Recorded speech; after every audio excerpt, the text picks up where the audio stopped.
किसान साथियों, आज की वीडियो आपके लिए बहुत ही महत्वपूर्ण है। आज की वीडियो में हम मैग्नीशियम सल्फेट के बारे में एकदम कंप्लीट जानकारी आपको देने वाले हैं कि धान में इसका इस्तेमाल हमें कब करना चाहिए, क्यों करना चाहिए, इससे क्या फ़ायदे होते हैं, इसके क्या कार्य होते हैं और कितनी मात्रा में क्या क्या हमें डालना चाहिए, किसके साथ हमें डालना चाहिए, डालने का सही समय, सही मात्रा क्या है, तमाम चीज़ें आपको बताएंगे। कमी के लक्षण क्या होते हैं, तो एकदम कंप्लीट जानकारी आपको मैग्नीशियम सल्फेट के बारे में आज की वीडियो में मिलने वाली है। ज़्यादा टाइम आपका नहीं लेते हैं, सीधा वीडियो स्टार्ट करते हैं। किसान साथियों, बाज़ार में जो आम तौर पे मैग्नीशियम सल्फेट आपको मिलेगा उसमें दो तत्व होते हैं, मैग्नीशियम और सल्फ़र। मैग्नीशियम लगभग 9.5% के आसपास होता है और सल्फ़र 12% के आसपास तक होता है। सल्फ़र सल्फेट रूप में होता है। तो यहाँ पे किसान साथियों, ये दो तत्व आपके पौधे के लिए, ये जो दो तत्व होते हैं ये द्वितीयक पोषक तत्व होते हैं जो पौधे के विकास और वृद्धि में काफ़ी महत्वपूर्ण होते हैं। तो चलिए, सबसे पहले यहाँ पे हम जानेंगे किसान साथियों कि इसके कार्य क्या होते हैं, आखिर ये काम क्या करता है। मैग्नीशियम और सल्फ़र दोनों ही पौधे के लिए बेहद ज़रूरी होते हैं।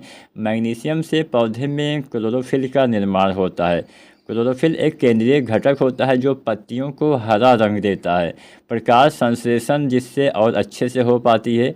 क्लोरोफिल प्रकाश संश्लेषण प्रक्रिया के लिए बेहद ही अनिवार्य होता है। इसी प्रक्रिया को हम फोटोसिंथेसिस प्रक्रिया बोलते हैं, जिसमें पौधे सूर्य के प्रकाश का उपयोग करके अपना भोजन तैयार करते हैं।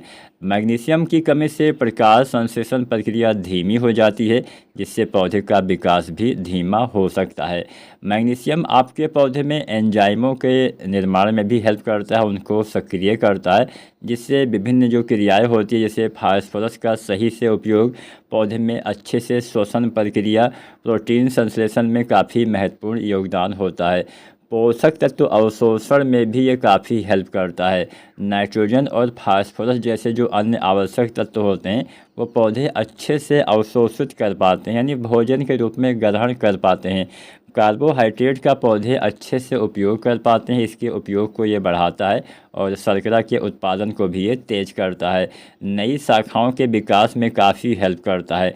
जो नए नए कल्ले बनते हैं उनके फुटाव में, यानी टिलरिंग के विकास में काफ़ी ये मदद करता है, जिससे आपके पौधे में ज़्यादा कल्ले आते हैं। सल्फ़र के कार्य के बारे में जानें तो सल्फ़र स्वयं कई आवश्यक एंजाइमों और आवश्यक पौधे के लिए जो प्रोटीन का निर्माण होता है उसमें काफ़ी मदद करता है। पौधे में तेल सामग्री बढ़ाने का भी ये कार्य करता है। इसलिए आपने देखा होगा जो तेल वाली हमारी फसलें होती हैं उसमें हम अक्सर सल्फ़र का इस्तेमाल अवश्य करते हैं।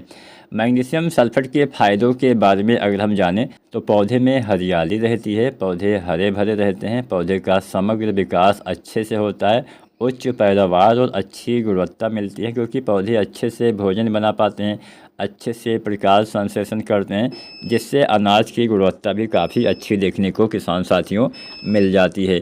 इसके इस्तेमाल से बीज अंकुरण में भी काफ़ी सुधार होता है, बीजों का जमाव वगैरह अच्छे से होता है और जड़ विकास को भी ये बढ़ावा देता है, जिससे जो पौधे होते हैं वो मिट्टी से अच्छी मात्रा में पोषक तत्व और पानी को ले पाते हैं। फसल को तनाव से भी ये बचाता है, कीटों से, बीमारियों से अधिक प्रतिरोधी बनाता है, मिट्टी के स्वास्थ्य में भी ये सुधार करने का कार्य करता है। अब चलिए सबसे महत्वपूर्ण बात के बारे में जानते हैं कि कमी के लक्षण क्या हैं। आप कैसे पहचानें कि आपके वहाँ पे आपके पौधे में मैग्नीशियम की कमी देखने को मिल रही है। मैग्नीशियम की कमी में सबसे पहले पुरानी पत्तियों पे आपको दिखाई देगी। पुरानी पत्ती में आपको किनारों से पीलापन दिखाई देगा, मतलब पत्तियाँ किनारे से पीली होकर बीच में हरी रह जाती हैं। पत्तियों में पीली धारियाँ या चित्तियाँ भी बन जाती हैं। इससे बाद की अवस्था में लाल या भूरे धब्बे भी आपको आपके पत्तियों की सतह पे दिखाई दे सकते हैं। पत्तियाँ आपकी मुड़ी हुई दिख सकती हैं और बहुत ज़्यादा गंभीर कमी की स्थिति में जो पत्ती के ऊपर के जो ऊतक होते हैं वो सूख के मर जाते हैं। पौधे का आकार छोटा रह जाता है, विकास रुक जाता है, सामान्य से पौधे छोटे हो जाते हैं, कल्ले का फुटाव वगैरह कम होता है और पत्तियां समय से पहले झड़ सकती हैं, दाना भरने में भी दिक्कत हो सकती है, विकास धीमा हो जाता है और पौधे किसान साथियों कमज़ोर हो जाते हैं। अब बात करते हैं कि आखिर हमें जो है मैग्नीशियम सल्फेट इस्तेमाल कब करना चाहिए।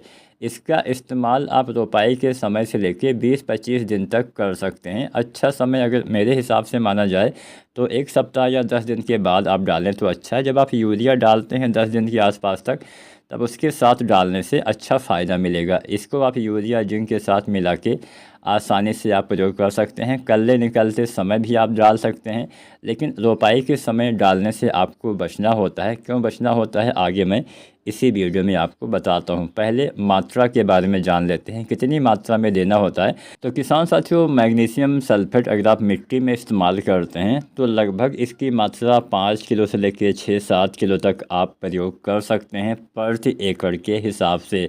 अगर आप स्प्रे करने वाले हैं, इसका 2 तरीके से इस्तेमाल कर सकते हैं। मिट्टी में भी आप डाल सकते हैं और स्प्रे विधि से भी प्रयोग कर सकते हैं। तो स्प्रे विधि से अगर आप प्रयोग करते हैं तो 2 या 3 बार आपको इसका स्प्रे करना पड़ेगा और 15 दिन के अंतराल पे आवश्यकता अनुसार आप स्प्रे कर सकते हैं। इसमें आपको लगभग 1 किलो मात्रा लेनी है, यानी हर बार 1 किलो के आसपास मात्रा में आपको इसका इस्तेमाल स्प्रे विधि से किसान साथियों करना चाहिए। सही मात्रा का उपयोग करना है। ज़्यादा मात्रा में डालेंगे तो आपका नुकसान हो सकता है। और अगर आप किसी दूसरी चीज़ में मिला के डालने वाले हैं तो उसका घोल टेस्ट आपको अवश्य करना है। मतलब मिलाने से पहले अगर आप घोल को टेस्ट कर लेते हैं तो थोड़ा आपको भी संतुष्टि मिल जाती है कि हाँ, हम जो डाल रहे हैं वो अच्छे से कार्य करेगा। अब जानते हैं किसके साथ आपको इसका इस्तेमाल करना है, किसके साथ नहीं करना है। इसको आप यूरिया के साथ आसानी से मिला के डाल सकते हैं, जिंक सल्फेट के साथ मिला के डाल सकते हैं। इसको किसान साथियों आप पोटास के साथ भी मिला के डाल सकते हैं, एमओपी या एसओपी के साथ मिलाया जा सकता है। इसको कुछ एनपीके के साथ आप यूज कर सकते हैं। कीटनाशक और फफूंदनाशक के साथ भी आप यूज कर सकते हैं। लेकिन हाँ, अब जानते हैं किसके साथ नहीं मिलाना है। जैसा कि मैंने बोला, कुछ एनपीके जिसमें फास्फोरस नहीं होता है उसके साथ आप यूज कर सकते हैं, लेकिन इसको आपको कैल्शियम नाइट्रेट के साथ यूज नहीं करना है। कैल्शियम आधारित जितनी भी खादें होती हैं उसके साथ आपको इसका इस्तेमाल नहीं करना है। ऐसा करने से कैल्शियम सल्फेट बनता है, जिससे जो पानी में अघुलनशील हो जाता है, जिससे ये काम नहीं करता है। इसका इस्तेमाल आपको डीएपी जैसी खादों के साथ नहीं करना है जिसमें उच्च मात्रा में फास्फोरस होता है, चाहे आपका डाई अमोनियम फास्फेट हो चाहे मोनो अमोनियम फास्फेट हो। इसके साथ नहीं डालना है, क्योंकि अगर आप इसके साथ डालेंगे तो मैग्नीशियम फास्फेट बन जाएगा जो आपके पौधे के लिए अनुपलब्ध हो जाएगा। तो आप कोशिश करिए कि डीएपी या कोई भी फास्फोरस वाली खाद जिसमें फास्फोरस की ज़्यादा मात्रा हो उसके साथ आपको इसका इस्तेमाल नहीं करना है। और हाई अल्कलाइन वाले घोल में इसका इस्तेमाल नहीं करना, जिसका घोल का पीएच 7.5 से ऊपर हो, उसमें भी आपको इसका इस्तेमाल नहीं करना चाहिए। हमेशा इस्तेमाल से पहले आपको टेस्ट करना है कि आप किसके साथ यूज कर सकते हैं, किसके साथ नहीं। आपको घोल बनाना है। अगर घोल का रंग बदल जाता है या उसमें कोई आपको दिक्कत आती है, फट जाता है घोल, तो उसके साथ आपको आमतौर पे नहीं डालना होता है। फ़िलहाल मैंने आपको बता ही दिया किसके साथ आपको नहीं डालना है। 7.5 से पीएच ज़्यादा जिसका होता है उसके साथ नहीं डालना है। डीएपी या एमएपी जो आता है, मोनो अमोनियम फास्फेट, इसके साथ और कैल्शियम नाइट्रेट के साथ डालने से बचना चाहिए। बाकी इसको आप यूरिया के साथ डाल सकते हैं, जिंक के साथ डाल सकते हैं, पोटास के साथ डाल सकते हैं। तमाम चीज़ों के साथ इसको डाला भी जा सकता है, लेकिन बेहतर है कि डालने से पहले आप खुद ही परीक्षण कर लें कुछ हल्का सा मात्रा मिला के, ताकि आपको अच्छे से पता चल जाए। पहले मैग्नीशियम आपको घोलना है, वो जल्दी घुल जाएगा। उसमें जो भी मिलाना हो उसको जब आप डालेंगे तो अगर घोल फटता है या उसमें कोई बदलाव होता है तो उसके साथ उसको नहीं मिलाना है। तो अब जानते हैं कब डालना है। जैसा कि मैंने शुरुआत में आपको बताया कि रोपाई के समय क्योंकि हम डीएपी वगैरह डालते हैं, तो क्योंकि ज़्यादा जिसमें फास्फोरस होता है उसके साथ डालने से बचना चाहिए। तो आप रोपाई के 1 सप्ताह 10 दिन तक डाल सकते हैं, या फिर सबसे जो अनुकूल समय है वो है 20 दिन के बाद। रोपाई के 20 दिन के बाद यूज करते हैं तो इसका सबसे ज़्यादा फ़ायदा मिलेगा। तो जब आप यूरिया डालते हैं 20-25 दिन के आसपास, तो उसी यूरिया के साथ आपको मैग्नीशियम सल्फेट 5 किलो 6 किलो या अधिकतम 7 किलो तक इस्तेमाल करना है। अगर हम स्प्रे के बारे में जानें तो यहाँ पे 1 किलो के आसपास आपको डालना होता है। 2-3 बार आप डाल सकते हैं हर 15 दिन के अंतराल पे। और स्प्रे भी करते हैं तो वही 20-25 दिन पे पहला स्प्रे कर दीजिए, फिर 10-15 दिन के अंतराल पे फसल की आवश्यकता के अनुसार आप इसका 2 या 3 बार अपने फसल में छिड़काव विधि से प्रयोग करेंगे तो इसका फ़ायदा किसान साथियों अच्छा होगा। कल्ले अच्छे आएंगे, आपके पौधे में हरियाली आएगी, पौधा अच्छे से चलेगा, पौधे का अच्छे से विकास हो पाएगा। तो आप मैग्नीशियम सल्फेट का इस्तेमाल कर सकते हैं।